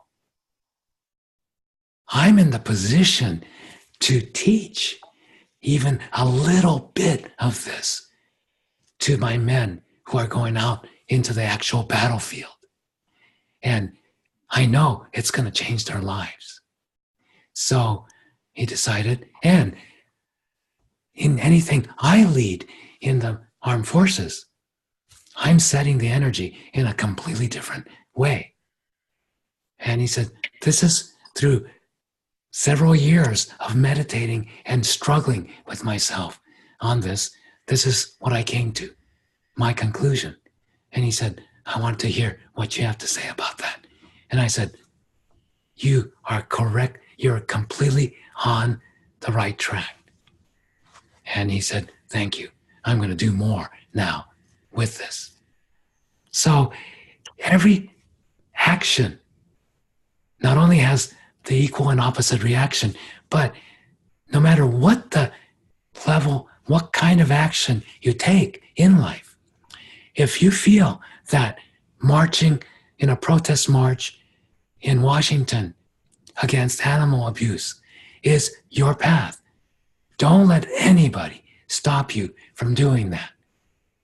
Because that's what you're going to incorporate. Incorporate means embody, right? You're going to embody your spiritual growth and understanding in what you do. The only, quote, fraud is in spiritual growth is someone who doesn't embody their spiritual understanding in everything they do. They talk a good fight and they do all the, quote, right things they're supposed to do, but they don't live it. It's much, much more important to live your truth, what you know to be true to you. Even if somebody else says, oh, that's not spiritual, that's wrong.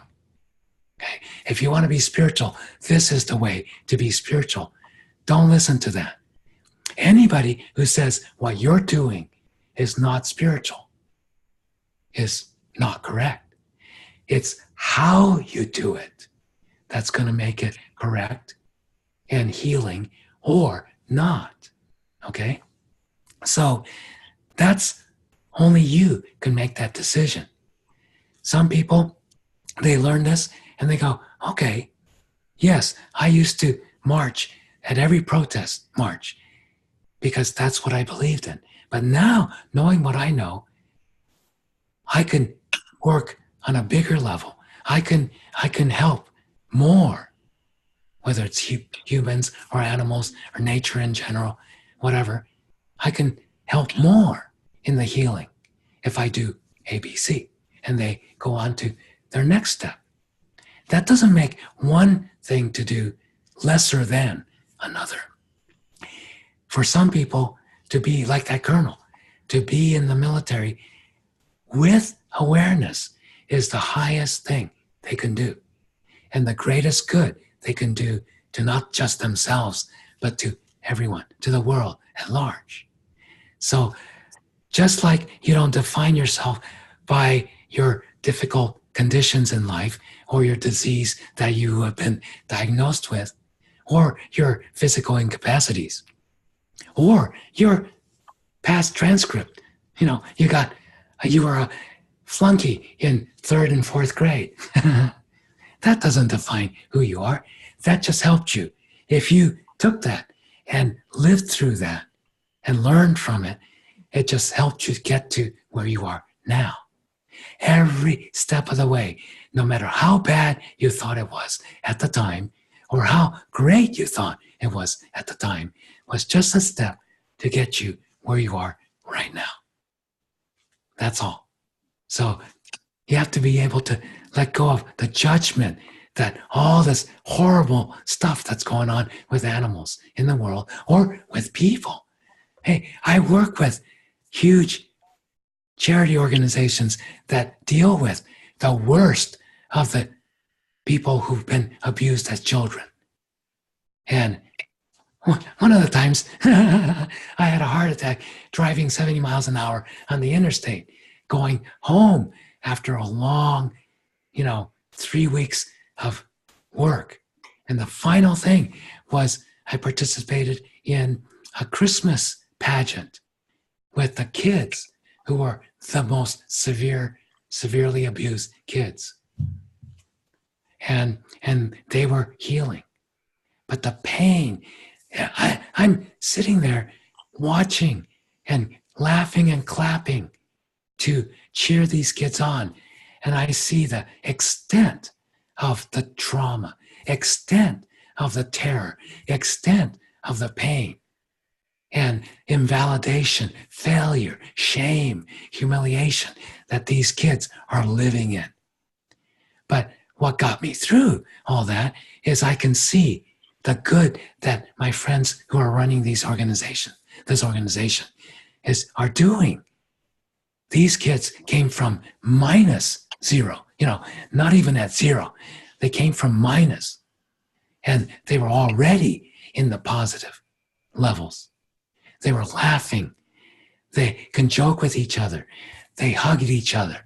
They can trust some adults, and they start to, and every single one of them, here's something for all of you. Every single one that I talked to, they said, who came back after they were fully healed and they were successful in their professions, careers, family, relationships, everything. And they're 20-something coming back. They always come back to say hello, to contribute, to pay it forward.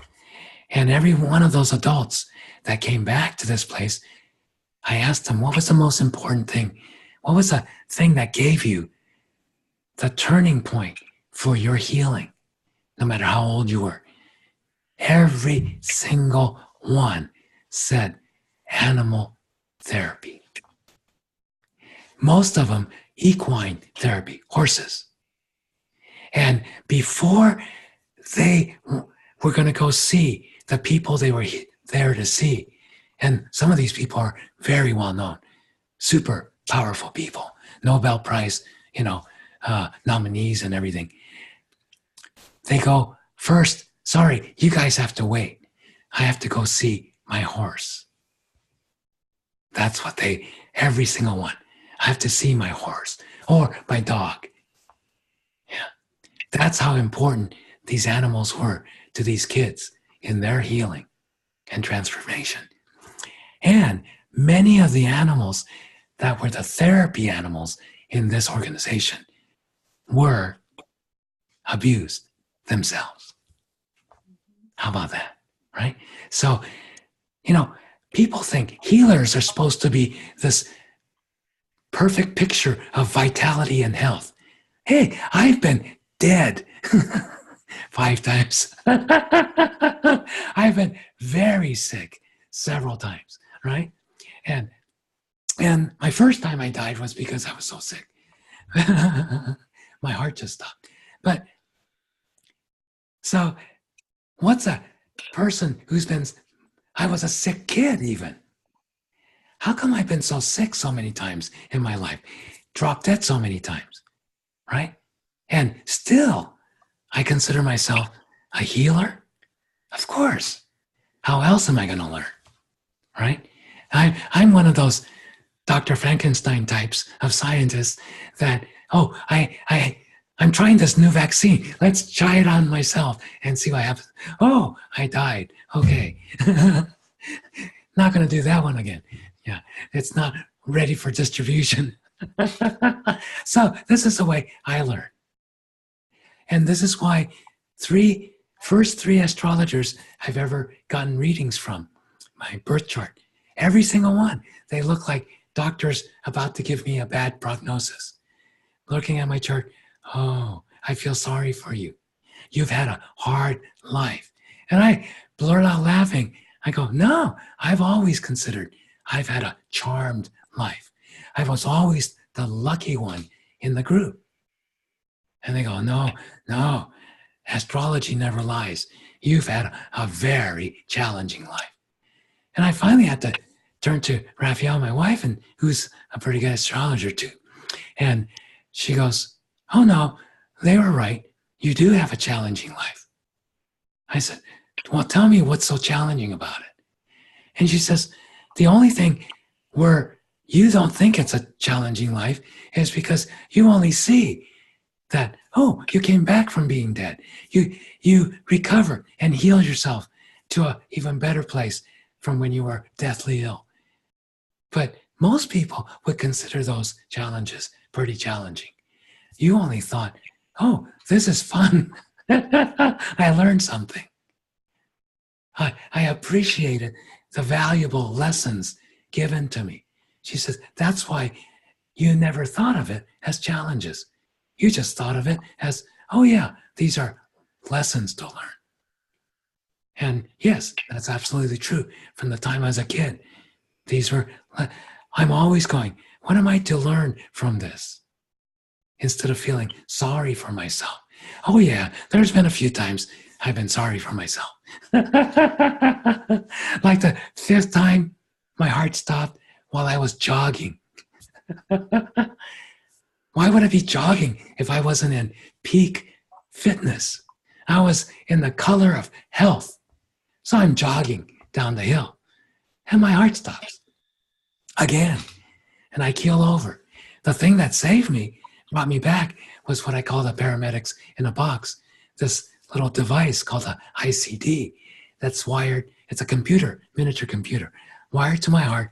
So when my heart goes wonkers, it tells this device, and if it says, oh yeah, it's completely, this guy's dead or about to completely drop dead, and it zaps the heart like those paramedics with the paddles and goes, clear, and then zapped me back.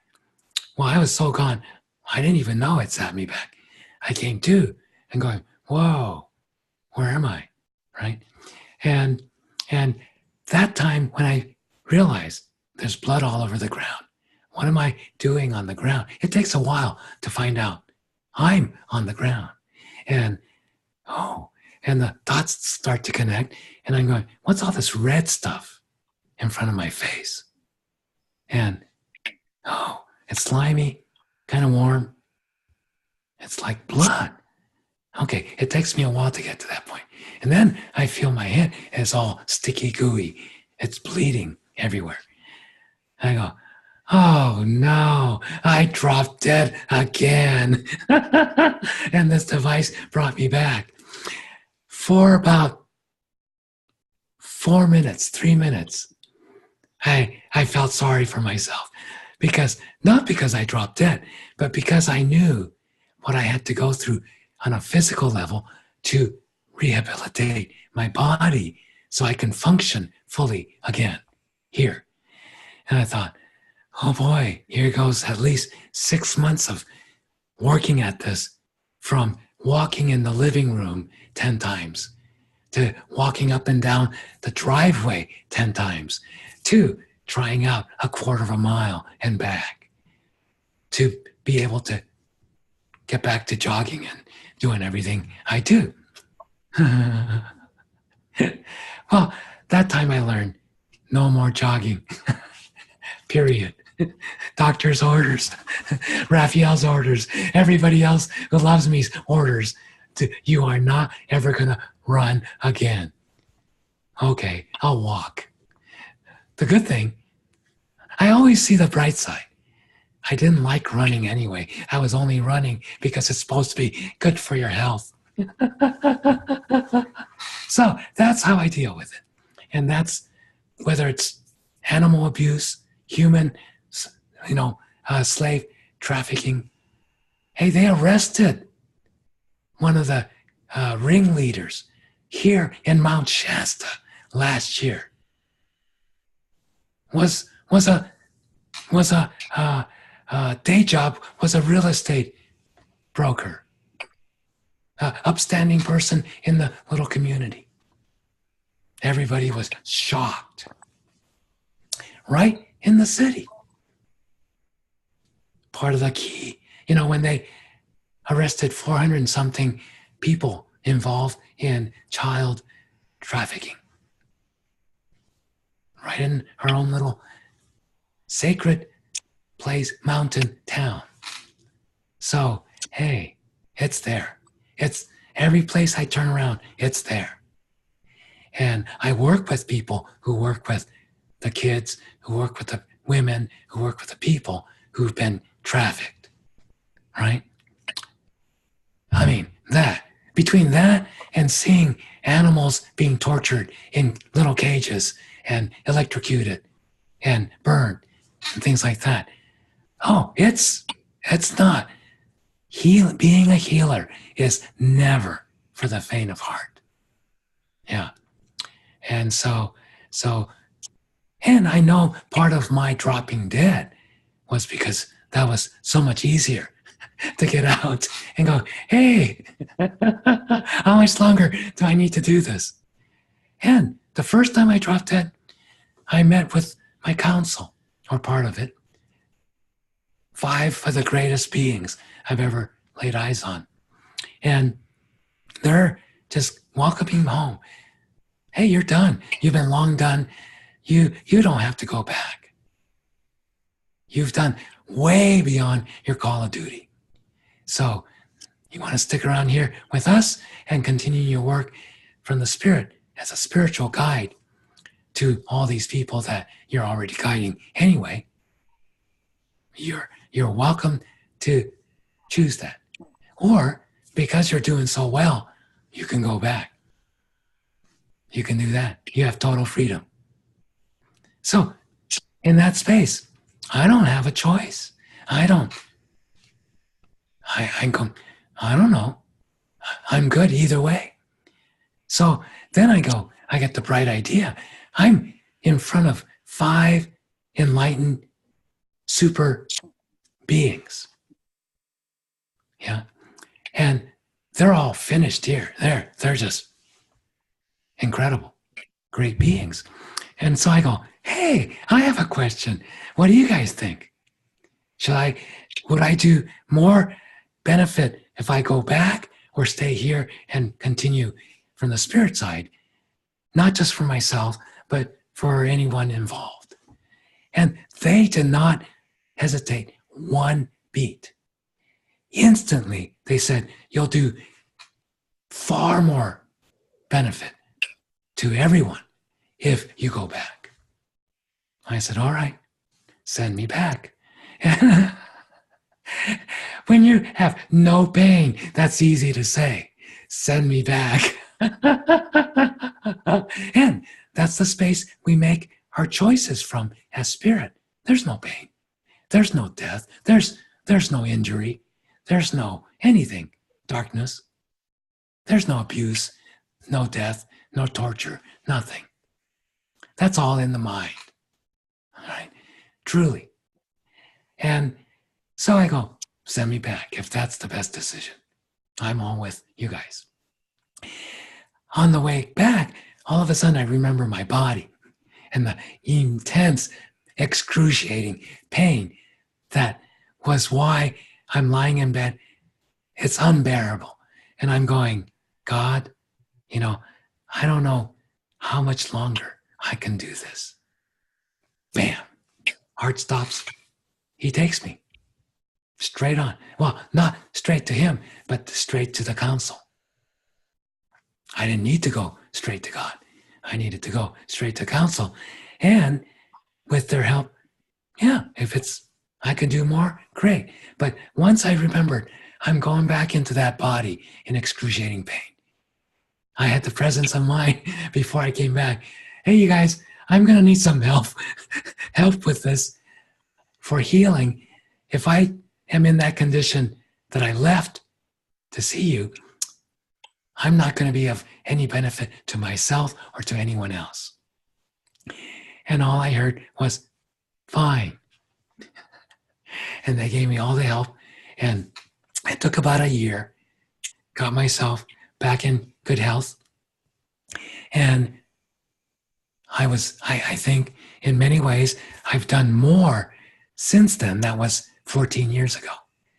Since then to now, more good than I did in all the years up to the 51 years up to that point. So I'm happy. Michael. Yes. I have two points, maybe yes. two. Can you hear me? Yeah. Yes. Two things. First of all, having been in the trenches for so many years in excruciating emotional pain with animals, there is there's a level of darkness and sorrow that yes. I found just goes with the territory. And I'm suddenly thinking of being on that airplane in the turbulence, in the fear and yeah, I know the light is there. I know that there's, endless love and peace beyond. Yes. But when I'm in the plane, gathered around me is the suffering of the creatures that my assignment in this life was to help. Yes. Some people would say it's not real, it doesn't exist, that's karma and all that. And I say, well, my karma is to be here, boots on the ground, ending is as best I can the suffering of those creatures. Well, that's not your karma. It's your dharma. It's your purpose. Thank you. It is my dharma. And as much as I don't want to do it, I think, I know for myself in my own life, and I hear others say this, I don't even want to do it anymore. Why, God? Why do I? But I cannot not do it. Exactly. There's no choice. I Yes. don't do it because I want to do it or I like the suffering. I want to feel the pain. I know there's stuff beyond it, but I gotta be here in the trenches with these creatures in whatever way I can. Absolutely. Help them. Yeah. And I have, that's my assignment here. And I think that it's difficult to live in a state. And I'm better than I used to be. I am no enlightened man, but I'm better than I used to be. I'm better, but this is what I do. I'm here. And it's hard for those of us who haven't crossed over.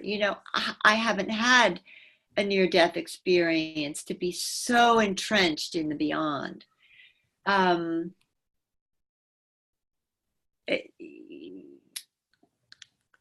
have to deal with my dharma is Yes. as part of my spiritual growth. Yeah. And I can say that karma's a piece of cake compared to your dharma. But And you the get thing, it. Yeah.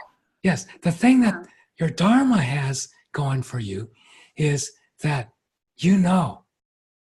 when you know this is what I'm here to do. Nothing, it's like the old mail carriers model, through sleet and rain and snow I go, doesn't matter. Because it's exactly like the weather. That darkness you're talking about, that we've been talking about all evening, in terms of the pain and the suffering, whether it's animals, humans, the world, Mother Earth, it doesn't matter. That darkness is no different than the storm clouds in the sky. Yes, right. When you're living your dharma, your purpose, right now, it's a dark and stormy night and day. But the sun is still shining behind the clouds. It's still there. We're on the other side of the planet. And it's going to come up again. But we have to get through this cold night. We have to get through this stormy day where it looks very dark, very wet, very cold, like there's no hope. But that's for those of us who forget, the sun is temporarily eclipsed. Normally, the sun is always shining. Behind those clouds, the sun shining. So my job, your job, all of our jobs, if we're healers and leaders and teachers here, is in some way, shape, or form, first remind people the darkness you're experiencing are the clouds. What it means when it's an illusion, it's not, you don't deal with it. It means, it's passing. It's not permanent. In that analogy, metaphor of the sun and the cloud, the sun is what's permanent. The clouds are passing. Right now, with the clouds, you can't see the sun. We're all in the same boat. It doesn't matter how many times I've died. When it's cloudy here, the sun is obscured. But the difference for me, even from before the times I died, I've already been out of body, had out of body experiences, even as a child. So I know the sun is just still there. It's just the clouds. It's temporary. It's passing. Sometimes it takes a seemingly long time for those dark clouds to pass. But even sometimes there's a little glimpse of the sun. You know how one storm comes in, it's very dark, very difficult. And then there's this little break, even for like half an hour, sun shining before the next storm comes in. That's been like this year. And the last year before that, the last few years has been one storm after the next. But each storm has a different name. Right. I like the last one. It was named Michael. You know, the big one, Hurricane Michael, that hit the southeast. Right, right. But So I think that, so what my dharma and the dharma of many people like me, I'm just one of many who are here to help, and I can sit in that darkness seeing the light, but yes, I feel I can sit in that darkness with the creatures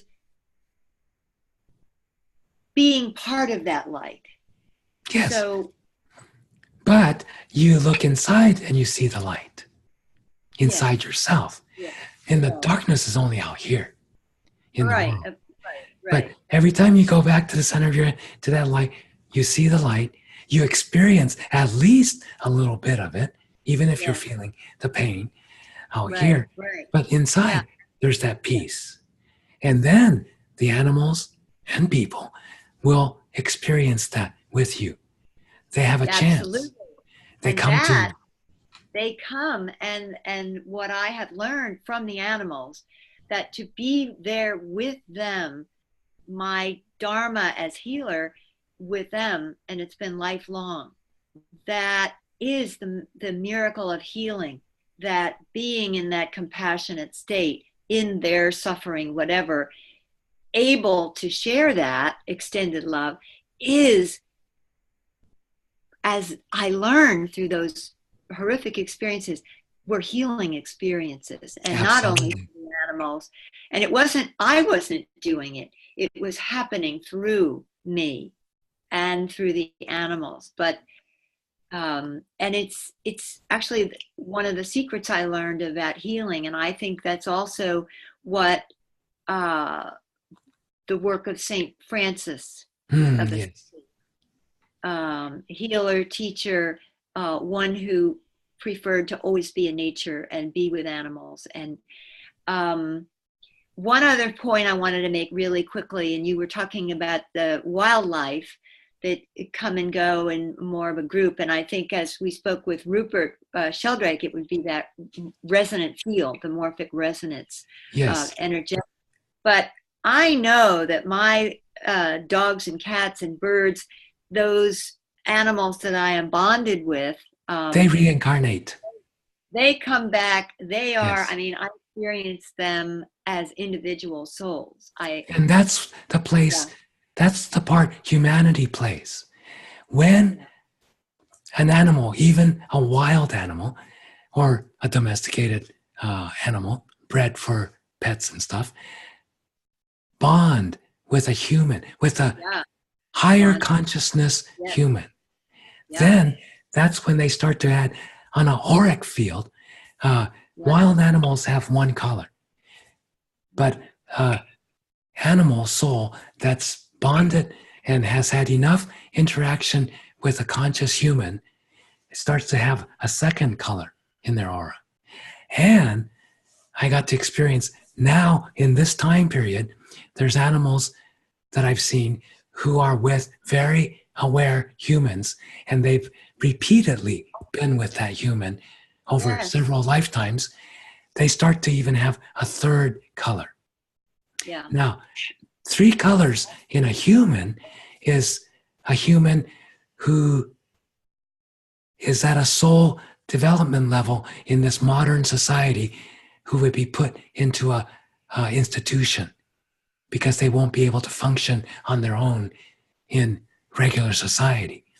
4 colors in the human aura is the average person.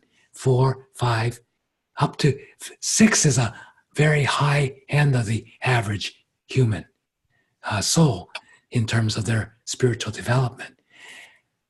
Most of the people I know and relate with have at least 7 colors in their aura. These are the light workers. These are the spiritually committed, willing healers and teachers, leaders, and people who are spiritual, advanced spiritual seekers that are, they know that's where it's at. That's what life is about. And they have 7, 8, 9, 10, 11, many colors in their auras. So that's one of the ways you can tell with what level of an animal soul you're working with. Especially if you're working in the wild. Once in a while, you'll see, like I passed by a herd of cows in Switzerland, and I love cows too. And one cow had two colors in her aura. All the other cows were one colors. And then, so I said hello just to the whole group. That one cow with the two colors walked all the way across the field to come talk with me. The only one. And we hung out for about half an hour. It was beautiful. And it was great. So it's like that. When the animal decides they want to develop an ongoing relationship with a human, they have a different dharma as well. They start to have their own dharma, and they start to have their own karma, and they start to have their own reincarnations. And they'll remember you from the last lifetime.